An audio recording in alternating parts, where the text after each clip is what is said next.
Salut tout le monde, j'espère que vous allez bien. Aujourd'hui, on se retrouve pour faire le bilan de mon premier semi-marathon. Ça y est, je l'ai fait. Franchement, parfois je me demande pourquoi je me suis mis à la course à pied, mais ça valait le coup. C'était une sacrée expérience et c'est ce qu'on va voir dans cette vidéo. C'est parti.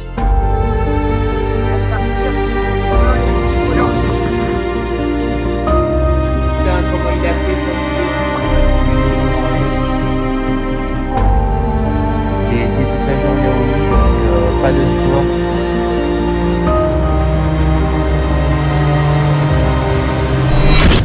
Ciao.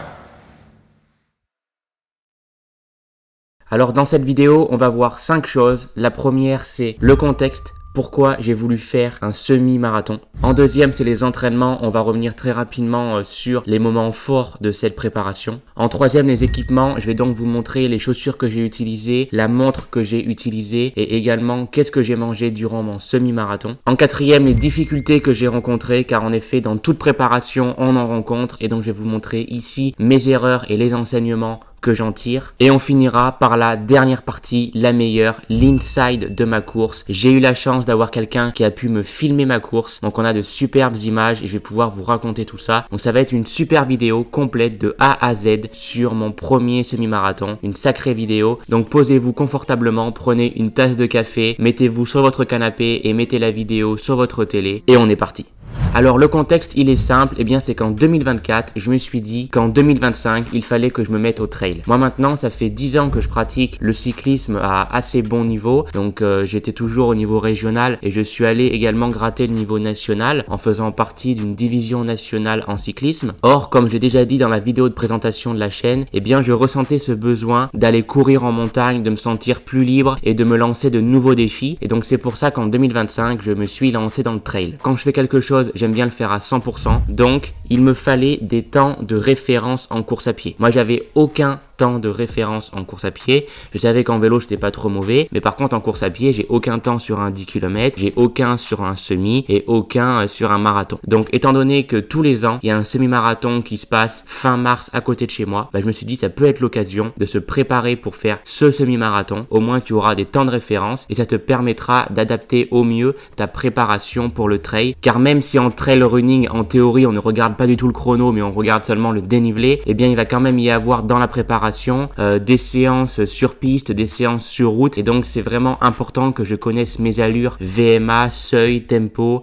et footing. Donc, c'est vraiment pour ces raisons que je me suis lancé le défi de courir mon premier semi-marathon. J'en ai parlé à mon coach, il m'a dit que c'était une très bonne idée. Et lui, il m'a dit que je pourrais courir mon premier semi-marathon en moins d'1h20. Donc, les bases étaient là. Et à partir de là, c'était parti pour 8 semaines de préparation afin d'arriver le 23 mars à Vichy et être capable de courir mon premier semi-marathon en moins d'1h20.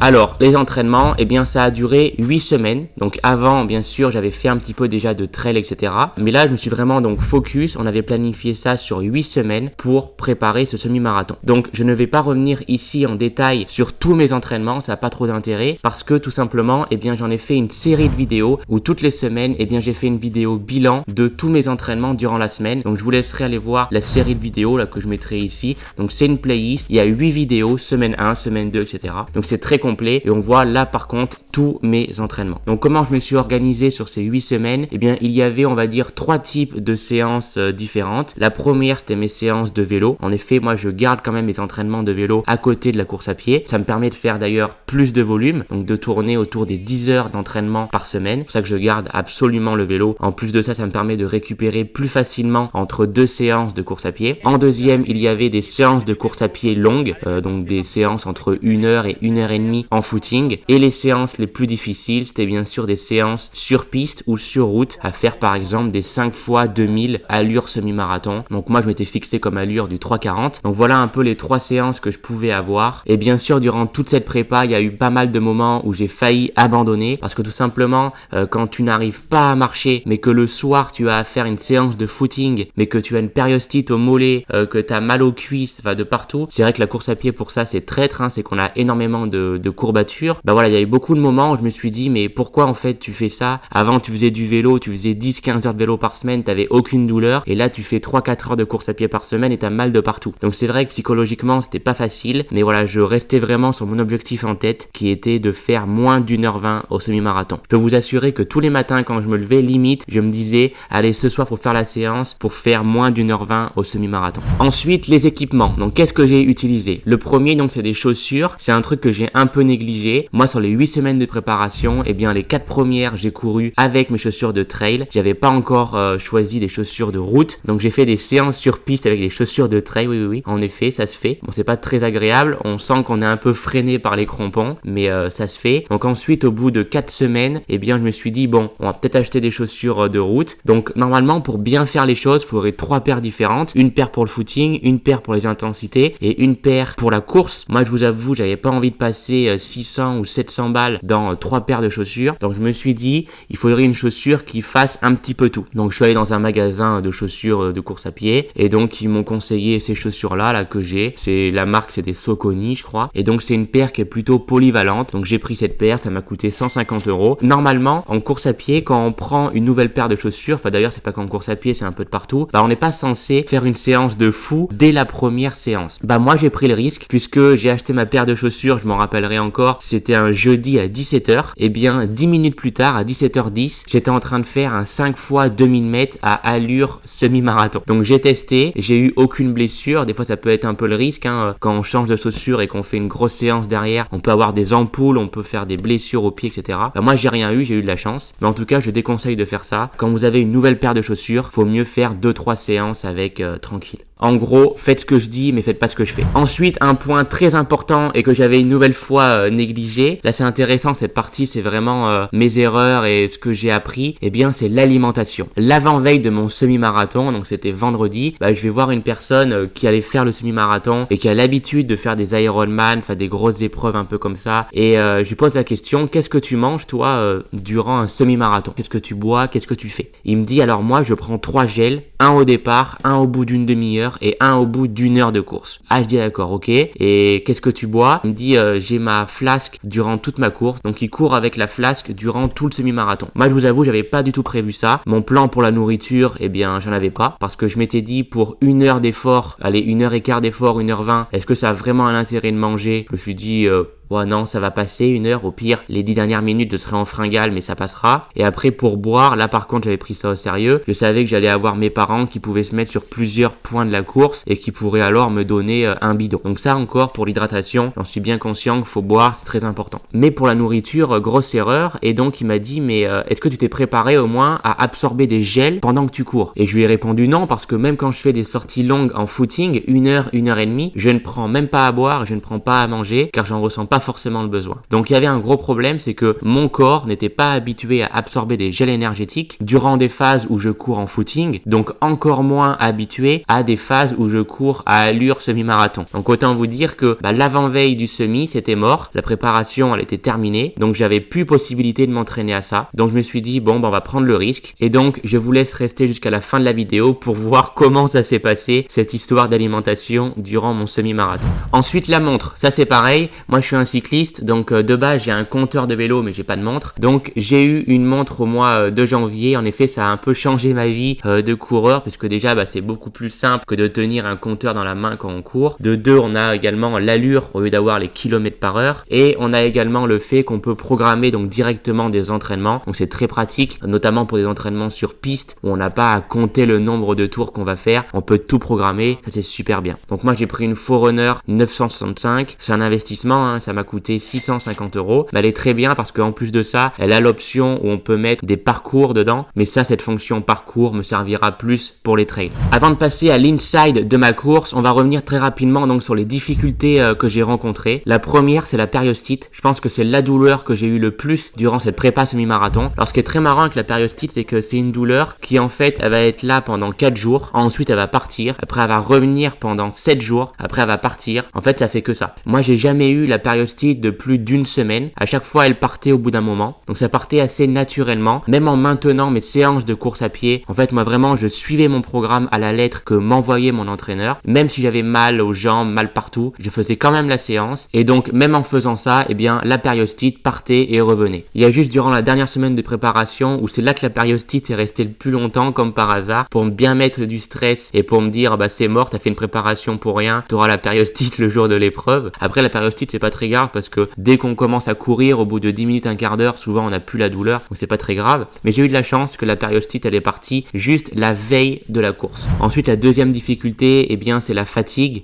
mentale, la fatigue physique. Donc, en effet, quand t'es étudiant et que t'as pas mal de partiels à réviser, bah c'est compliqué d'avoir un sommeil qui soit stable, c'est-à-dire te coucher par exemple tous les jours à 23h. Ça, je vous avoue que j'ai pas du tout réussi à le tenir. Un coup, je me couchais à 23h, après à 23h30, à minuit 30, 1h du matin, même certaines fois, pour réviser les partiels. Et même des fois se réveiller plus tôt, ça c'est ma technique pour réviser. Je me réveille à 5h du matin, ça me permet de mieux réviser. Donc c'est pas facile, mais donc du coup j'avais un sommeil qui était environ entre 7 à 8 heures, puisque je me couche entre 23h et minuit environ tous les soirs, et je me réveille à 7 heures tous les matins, sans compter les jours où j'ai les partiels, et donc où je me réveille à 5 heures. Donc voilà pour le sommeil, c'est pas super optimisé, mais je fais comme je peux, et je pense que pour la majorité d'entre nous, ceux qui font des semis, des marathons, des Ironman, bah je pense qu'on a tous ces mêmes difficultés, on a un taf à côté, on fait des études à côté, donc on est obligé bien de s'adapter. Donc certes on n'a pas un sommeil hyper optimisé, contrairement à un professionnel qui lui pourrait se coucher à 21h ou à 22h, il s'en fout. Bah nous en fait le problème c'est qu'après on doit s'entraîner en fin de soirée, après on doit manger, après on doit un petit peu travailler le soir, et donc ce qui fait qu'on se couche très rapidement après 23h. Donc ça c'est normal, hein, mais c'est toutes les personnes qui travaillent, je pense qu'on est dans le même bateau de ce côté-là. Et puis soyons honnêtes, j'ai eu la flemme. À beaucoup de moments j'ai eu la flemme, c'est-à-dire que quand il pleut dehors, quand il y a du brouillard,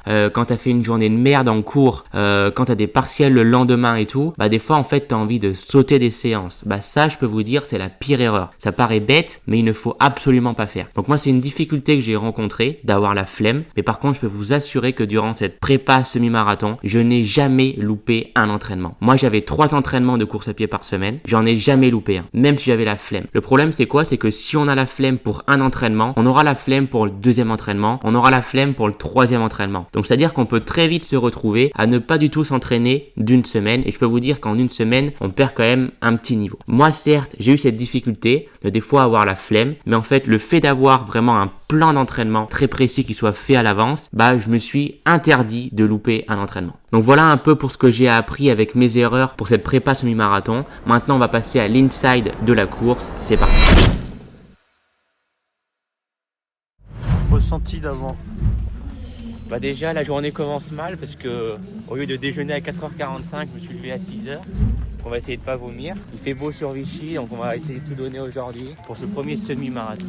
Bon les gars, c'est parti, on va un peu analyser ce semi-marathon. Donc déjà, j'ai commencé par une séance de course à pied, enfin par un petit échauffement d'une vingtaine de minutes. Donc là, je suis sur Nolio, c'est une plateforme qui ressemble un peu à Strava, mais ça permet, je trouve, d'analyser un peu plus facilement les données. Donc on va voir un peu cet échauffement. Donc c'était juste 20 minutes, j'ai fait à peu près, à allure footing, et j'ai fait 3 accélérations qu'on voit juste ici, à environ 3 d'allure. Voilà, j'ai même pas regardé la montre, juste couru vite, et voilà, j'ai fait 3 accélérations, rien de plus compliqué, donc en plein milieu de mon échauffement, et après je l'ai terminé par un petit footing, pareil, en trottinant. Là je me suis rapproché de la ligne d'arrivée qui était juste ici, donc j'ai fini mon échauffement ici. Là je crois que ma montre, je l'avais arrêtée, donc il n'y a pas tout l'échauffement, il doit manquer je pense peut-être 10 minutes, donc j'avais fait un bon échauffement entre 20 et 25 minutes.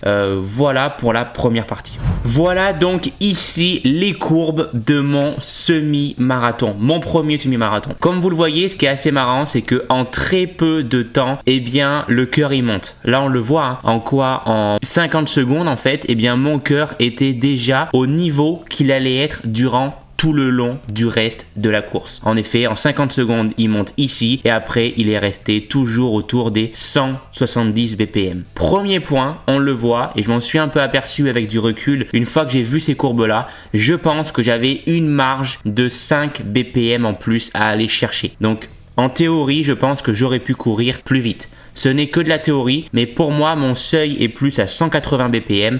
Et là, finalement, j'ai une moyenne. La moyenne, elle est là, 173 BPM. Donc, pour moi, j'aurais pu courir un petit peu plus vite. Mais c'est pas grave, on va y aller étape par étape. Donc au point de départ, je me suis pas affolé. Déjà, j'ai réussi à partir dans le sas préférentiel, que lors de mon inscription, j'avais coché la case je fais moins d'1h20 alors que j'avais aucun temps de référence. J'ai réussi quand même à me faufiler dans le sas préférentiel. Le sas préférentiel, ça permet tout simplement d'être premier sur la ligne de départ et donc de ne pas être gêné par des personnes qui par exemple vont courir moins vite que vous. Donc le problème par contre de partir dans le sas préférentiel, c'est que ça part très vite. Il y a des personnes qui partent pour faire le semi à une allure entre 3 et 3,15. Donc ces personnes-là, faut pas être pris par l'engouement de la foule, par le bruit, la musique, etc. Non, il faut rester concentré sur son allure en regardant la montre et ne pas hésiter à reculer, à avoir cette impression où on se fait doubler. Moi, c'est ce qui m'est arrivé durant les premiers kilomètres. Vous le voyez ici, en fait, au début, forcément, il y a eu un peu le start où en fait, on se rend même pas compte qu'on court vite. On court à 3 d'allure et en fait, finalement, au bout de, je m'en souviens encore, au bout de 20 secondes,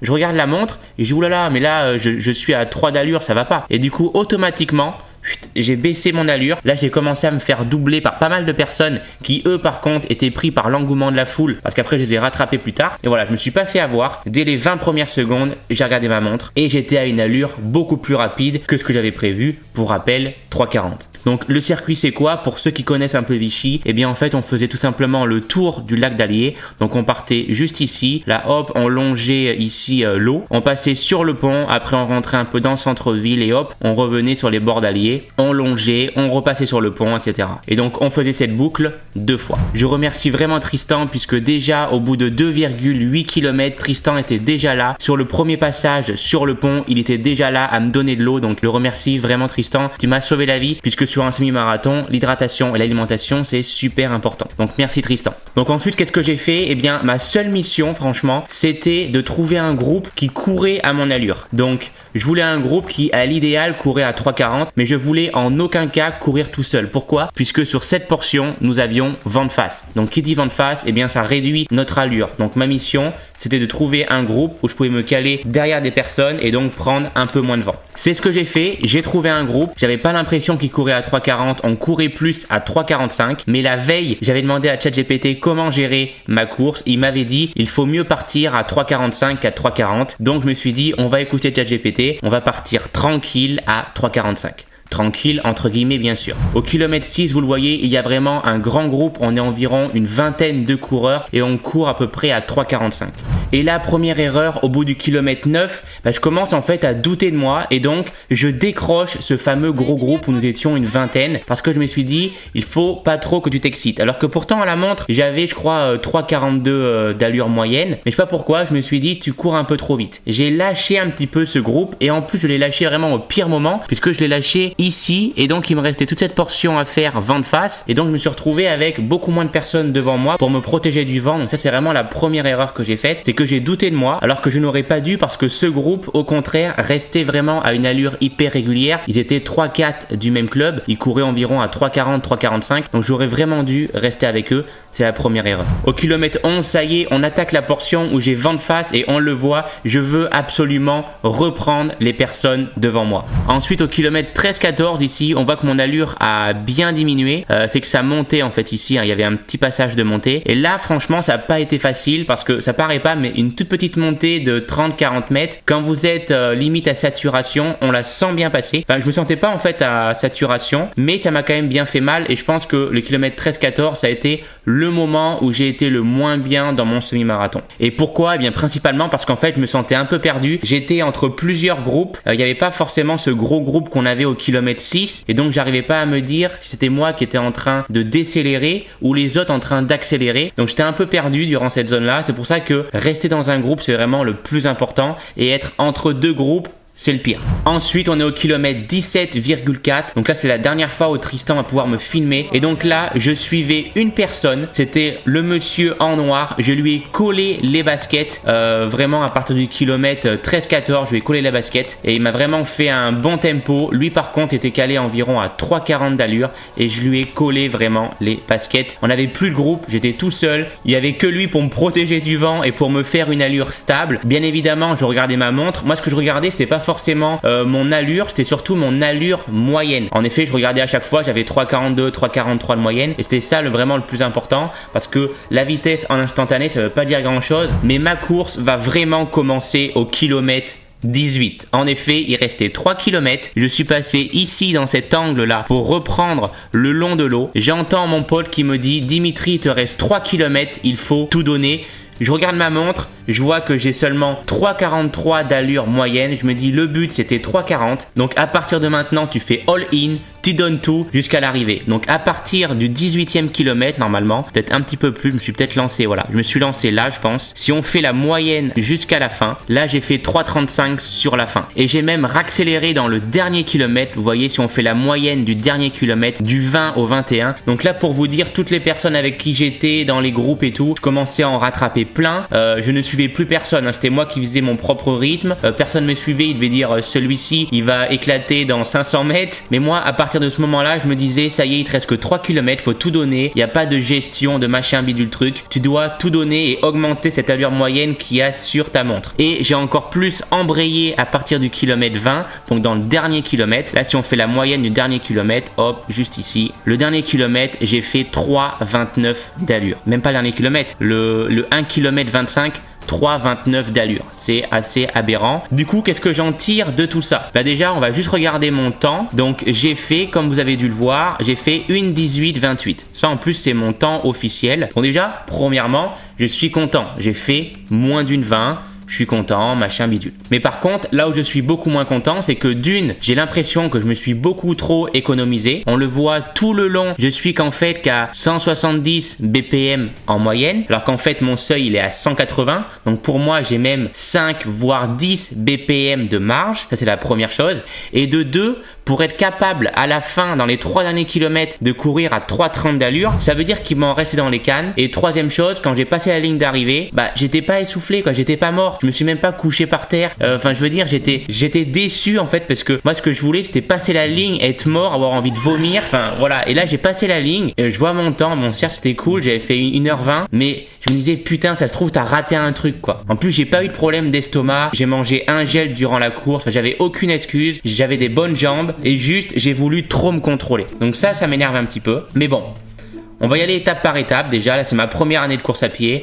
J'ai fait moins d'1h20. C'est déjà un très bon temps. Je suis très content. Je suis pas en train de dire j'ai fait de la merde et tout. Non, c'est juste que comme d'habitude, c'est un peu mon défaut. Bah, j'essaye de trop m'économiser et c'est un manque de confiance en moi. En tout cas, ça y est, cette aventure semi-marathon est terminée. Là, au moment où je vous filme cette vidéo, on est une semaine après mon semi-marathon. Donc là, j'ai complètement récupéré. Hein, j'ai plus mal aux jambes. J'avais pas couru de la semaine. Je me suis remis à mon sport principal qui est le vélo. Enfin, mon sport principal, c'est 50% vélo, 50% course à pied. Donc j'ai fait que du vélo. Ça m'a permis de bien récupérer. Et là, je vais reprendre la course à pied au fur et à mesure pour mon prochain objectif qui va être en trail running dans 15 jours. Où là, je vise une victoire sur un trail régional. Donc je vais tout donner une nouvelle fois et en espérant avoir plus confiance en moi que sur ce semi-marathon. Voilà, en tout cas je vous remercie de m'avoir suivi. J'espère que cette vidéo aura pas été trop longue. Ça n'a pas été facile sur comment je pourrais la tourner et tout pour que ce soit la plus marrante à vous raconter ce semi-marathon. J'espère que ça vous aura plu, que vous aurez quand même appris des choses, que vous aurez bien rigolé. On se retrouve pour une prochaine vidéo et n'hésitez pas à me suivre sur mon compte Instagram où je partage un peu des stories et tout. C'est un peu plus marrant. Tous les jours moi je partage des trucs quand je fais du sport. Donc c'est cool, on s'amuse et sur ce on se retrouve pour une prochaine vidéo. C'était Dimitri, ciao.